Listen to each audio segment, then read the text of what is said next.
There's something about what King does as a writer. He writes a certain kind of story that, I never started off thinking, oh, I want to make that kind of movie. But now looking back on it, kind of in retrospect, there's a commonality, even with Shawshank, that this movie has, which is it's very much an ensemble piece. It's a group of characters in a contained and dramatic, situation.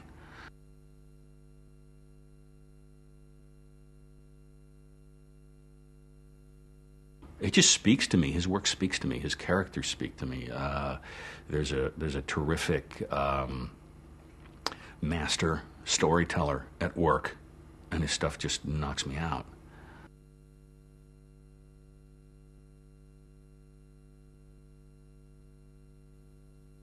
Yeah, there's this mist that traps you in this supermarket, and in the mist are these horrible creatures that you can barely even define, these monsters that want to eat you. But it's not the monsters outside that prove to be the real threat. It's the monsters inside.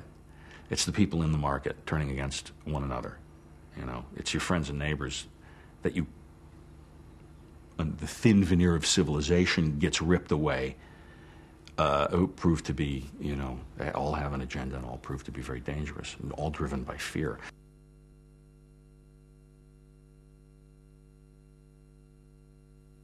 What happens among people, in a group of people, when the pressure's on and the rules are stripped away.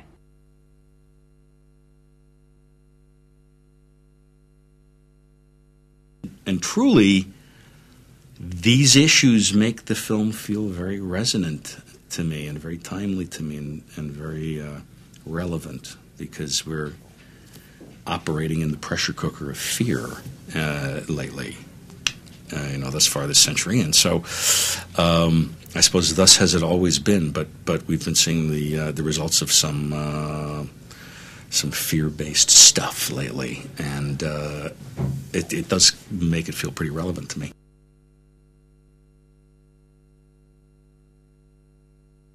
Mrs. Carmody is in fact representative of all the extremists among us who are always whipping people into negative directions by fear, I feel that most people are reasonable, and it's the extremists among us who are constantly shaping history and getting the rest of us caught in a crossfire, and I'm sick of them.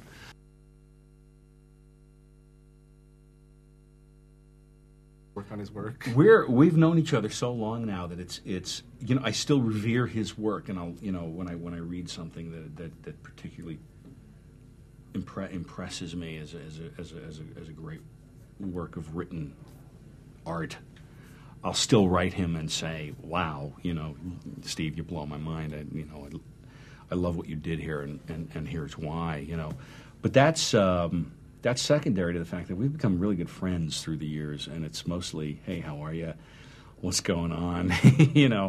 How's this, that, and the other?" We kind of deal on that level. In terms of the working relationship, I have Stephen's proxy in a lot of ways. He trusts me to do right by his material, so there's precious little in the way of having him peer over my shoulder. He trusts me, so the way we work is I write the script, I send it to him, and ask him what he thinks, and he usually writes back and says, "Hey, I love it, and make sure I have a ticket to the premiere." If I have a specific, question, I will solicit his opinion, and he will give it to me. Certainly, the ending of this movie fell into that category. I really wanted to know what he thought of it. It was a great relief to me to know that he dug it, that he embraced it. In fact, he said if he wished he'd thought of it, because he would have done it himself in the story, which was fantastic, because then I know I'm on the right track and I'm not going to wind up disappointing somebody who is an author that I revere and who's given me his story in trust,